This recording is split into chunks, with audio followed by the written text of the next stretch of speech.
estabilidad, okay? Kasi po, andito yung hustisya, merong justice. Lalo pa kung alam niyo naman sa inyong mga sarili na wala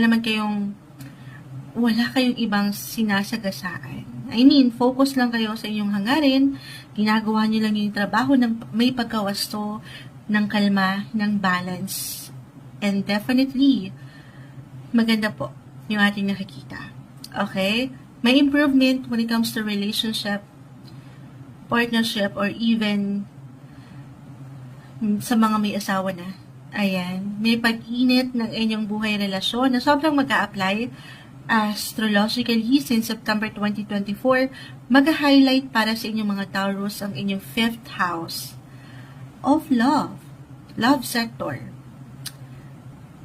Okay. So, kahit sa simpleng pagpaplano guys, or ideya